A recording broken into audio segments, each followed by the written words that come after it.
Assalamualaikum warahmatullahi wabarakatuh. Kami dari kelompok 11 yang beranggotakan yang pertama Dini Hasana Putri dengan NIM 2016010032, yang kedua Erni Munte dengan NIM 2016010065, dan yang ketiga Redita Cahyatri dengan NIM 2016010037 akan menjelaskan materi kami yang berkaitan dengan kaidah fikih yang berhubungan dengan akad tabaru. Yang pertama yaitu saya akan menjelaskan tentang pengertian dari tabaru. Tabaru berasal dari kata tabarah, ya tabaru ayya, yang artinya adalah sumbangan atau hibah, dana kebajikan atau derma yang disebut juga sedekah atau hadiah dan wakaf. Tabaru merupakan pemberian seseorang kepada orang lain tanpa ganti rugi yang mengakibatkan perpindahan hak pemilikan harta itu dari pemberi kepada orang yang diberi. Orang yang memberi sumbangan disebut dengan mutabari.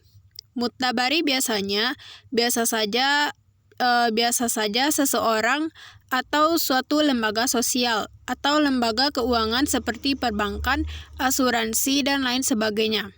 Tabaru dilakukan untuk memberikan bantuan seperti seseorang yang dalam keadaan kesulitan atau kekurangan ekonomi, atau suatu lembaga sosial atau keagamaan yang memerlukan biaya untuk kemajuan umat dan agama. Oleh karena itu, tabaru sangat dianjurkan oleh syariat Islam. Dalam hal sedekah, para ulama membagikannya ada yang hukumnya wajib seperti zakat, dan ada pula hukumnya yang dianjurkan atau sunnah. Sebagaimana sedekah bukan dalam bentuk zakat. Yang selanjutnya yaitu penggolongan akad tabaru secara umum, yaitu qard. Secara etimologis merupakan bentuk masdar dari qardhasi syai' yaridu, yang berarti dia memutuskannya. Qard adalah bentuk masdar yang berarti memutuskan.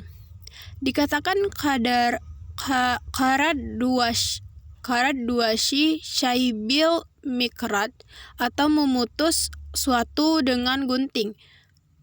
Al-qard adalah sesuatu yang diberikan oleh pemilik untuk dibayar, dan adapun qard secara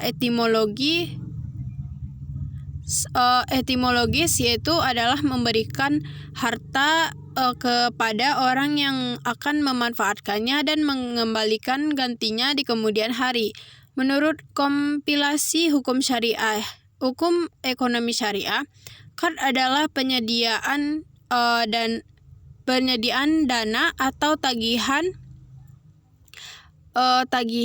antara lembaga keuangan syariah dengan pihak peminjam yang mewajibkan pihak peminjam untuk melakukan pembayaran secara tunai atau cicilan dalam jangka waktu yang tertentu. Dan selanjutnya yaitu dasar hukum qard. Firman Allah Subhanahu wa Ta'ala dalam Quran Surah Al-Baqarah yang kedua, dalam Quran Surah Al-Baqarah ayat 245 yang artinya, barang siapa yang meminjami Allah dengan pinjamkan yang baik, maka Allah melipat gandakan gantinya kepadanya. Dengan banyak Allah menahan dan melapangkan rezeki, dan kepadanyalah kamu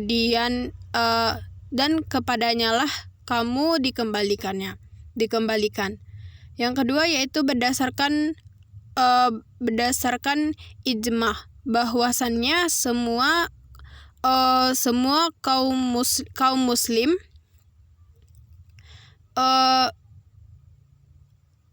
telah sepakat dalam pembolehan hutang piutang. Dan selanjutnya hukum transaksi qard. Yaitu hukum transaksi qard ada 3. Yang pertama sikat atau ijab kabul, yang kedua akidain atau dua pihak yang melakukan transaksi, yang ketiga harta yang dihutangkan. Selanjutnya yaitu hibah. Hibah secara bahasa berasal dari kata wahaba yang berarti lewat dari suatu tangan ke tangan yang lain, atau dengan arti lain kesadaran untuk melakukan kebaikan, atau diambil dari kata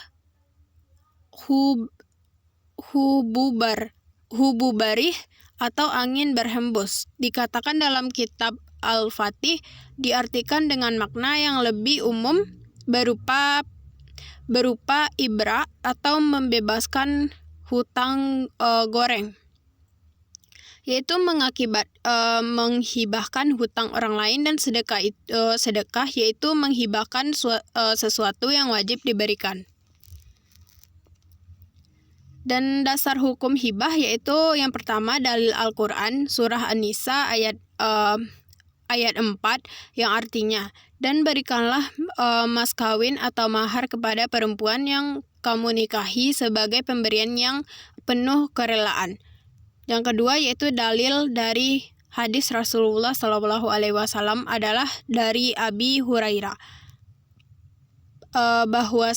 bahwa Rasulullah SAW bersabda, janganlah menghina seseorang tetangga yang memberikan hadiah walaupun hanya kuku kambing. Hadis riwayat Bukhari, Muslim, dan Tirmizi.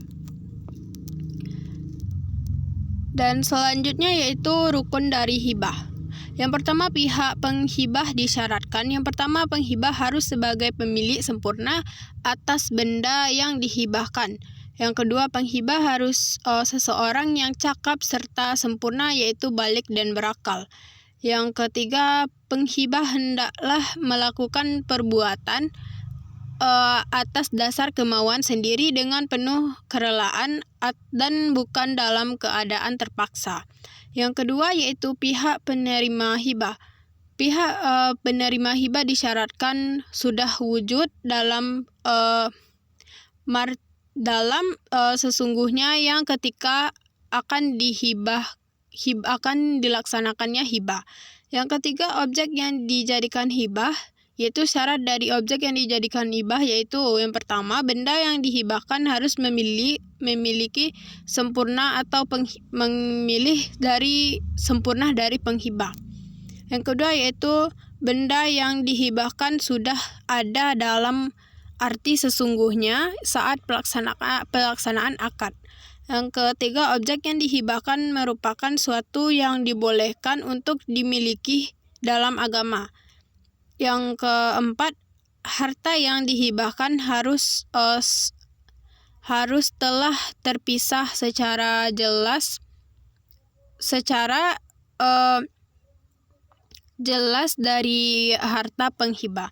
Dan yang keempat yaitu akad atau ijab kabul. Baik, sekian dari penjelasan materi dari kelompok 11. Terima kasih. Assalamualaikum warahmatullahi wabarakatuh.